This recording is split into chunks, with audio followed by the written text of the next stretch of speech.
حضرت عائشہ صدیقہ رضی اللہ تعالیٰ عنہ فرماتی ہیں میرے پاس ایک عورت آئی تو میں نے اس کے ساتھ 2 بیٹیاں تھی اس کی، میرے پاس 3 کھجوریں تھی، میں نے اس بی بی کو دے دی، 2 بیٹیاں تھی۔ اس عورت نے کیا کیا، میں دیکھ رہی تھی، ماں تھی نا اور بیٹیوں کی ماں تھی، اس نے پہلے ایک کھجور دونوں بیٹیوں کے منہ میں ڈالی اور پھر جو کھجور اس کے پاس بچ گئی میرا خیال تھا یہ کھائے گی، لیکن اس ماں نے اس کھجور کے 2 ٹکڑے کیے اور وہ بھی اپنی بیٹیوں کے منہ میں ڈالے۔ حضرت عائشہ صدیقہ فرماتی ہیں اس کا عمل اتنا حسین تھا، اس بی بی کے اس عمل کے اندر اتنا حسن تھا کہ میری آنکھوں میں بھی وہ بات رہ گئی، دل میں بھی رہ گئی، روح میں بھی سما گئی، اس کے حسن اور تاثیر کو میں بھلا نہ سکی۔ شام تک وہ کیفیات، وہ انداز، وہ اس عورت کا طرز، اس کا وہ انداز میری طبیعت کے اندر بار بار مجھے اس کی طرف متوجہ کرتا رہا۔ شام کو محبوب تشریف لائے، نبی کریم صلی اللہ علیہ وسلم شام کو جب تشریف لائے تو حبیب پاک علیہ السلام کو میں نے بتلایا، میں نے کہا حضور بی بی آئی تھی، اس کا چہرہ بتا رہا تھا کہ بھوکی ہے، لگ رہا تھا کئی دنوں سے کھانا نہیں کھایا، 3 کھجوریں تھی ہی میرے پاس 3، 2 بیٹیوں کو دے دی، وہ کھا سکتی تھی، لیکن یا رسول اللہ صلی اللہ علیہ وسلم اس نے کھائی نہیں، وہ بھی کھجور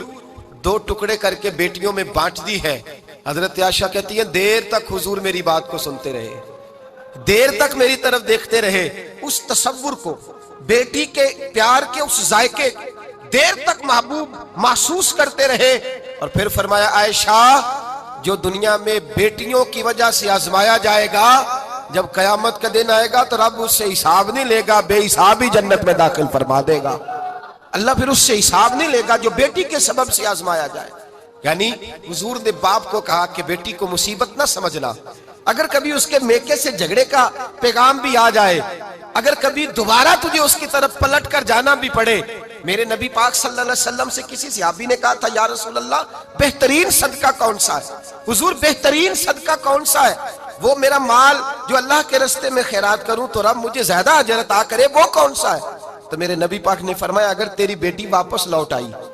طلاق کی وجہ سے یا بیوہ ہو کر واپس آ گئی اور تجھے اس لوٹنے والی بیٹی پر کچھ خرچ کرنا پڑا تو تیرے رسول کا وعدہ یہ ہے کہ اللہ تجھے اس روپے پر سب سے زیادہ اجر عطا فرمائے گا،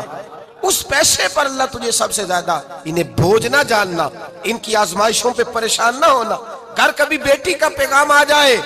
کہ اس کو پھر سے یہ تکلیف ہوئی ہے، باپ سمجھنے لگا تھا کہ میں تو فارغ ہو گیا، نکاح کر کے میں فارغ ہو گیا، پھر اگر کبھی اسے پیغام آئے تو میرے مصطفیٰ کریم نے فرمایا وہ پریشان نہ ہو، وہ دکھی نہ ہو، بلکہ جو بیٹی کی وجہ سے آزمایا جائے گا اس سے تو حساب ہی نہیں لیا جائے گا، اللہ بغیر حساب ہی جنت عطا فرما دے گا۔ اتنا بڑا مقام، اتنی بڑی عظمت اور فضیلت اللہ کے رسول نے بیٹیوں کے ماں باپ کو عطا فرمائی۔